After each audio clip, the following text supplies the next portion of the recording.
What's the most tragic thing you've seen in the emergency room? My dad called out from downstairs that I needed to get dressed quickly and we were going to the hospital. My sister Julie had been out riding her motorcycle in the countryside and had had an accident. I hurriedly got dressed, my mind racing with questions. What kind of accident was it? Was Julie okay? Why did we have to rush to the hospital? I tried to convince myself it couldn't be too serious. Julie was an experienced rider and always wore her helmet and protective gear. Maybe she just had a broken arm or sprained ankle. We lived in a small rural town and the hospital was only 10 minutes away.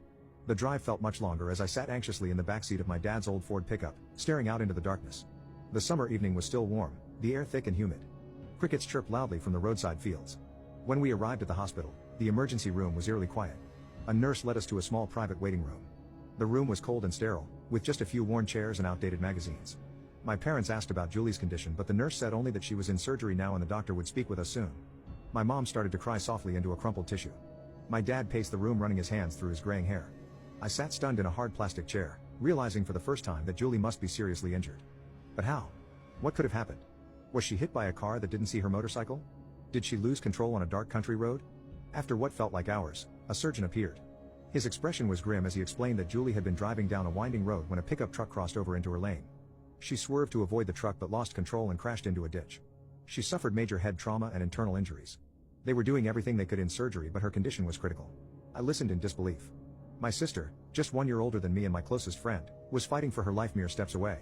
How could this be happening? Just that morning we had eaten breakfast together, laughing over coffee and planning our next sister adventure. And now she was clinging to life on an operating table. The next hours blurred together. My brothers arrived, then aunts, uncles, close family friends.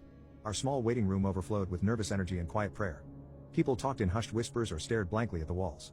I retreated into myself, unable to fully grasp the severity of the situation. This had to be some awful nightmare. I would wake up soon with relief that it wasn't real. At some point a nurse brought us a plastic bag containing Julie's belongings, her ripped clothing, shoes, and her long blonde hair that they had shaved off for surgery. I took the bag numbly, opening it and catching the lingering scent of vomit. My sister's shorn hair, once so beautiful and vibrant, now felt heavy and lifeless in my hands. This was real. This was happening. Dawn was breaking as the surgeon finally came to tell us Julie was out of surgery. She had made it through the long night but was in a coma, her brain dangerously swollen. They had done all they could for now, her fate was in God's hands. My parents crumbled in each other's arms, their worst fears realized, but I still clung to fragile strands of hope. Julie was strong and healthy, a fighter. She could beat the odds. She had too. My sister remained in a coma for 11 agonizing days. We kept a constant vigil at her bedside, talking to her, praying over her, playing her favorite music. Watching her lie so still and silent was almost too much to bear. Each day that passed without improvement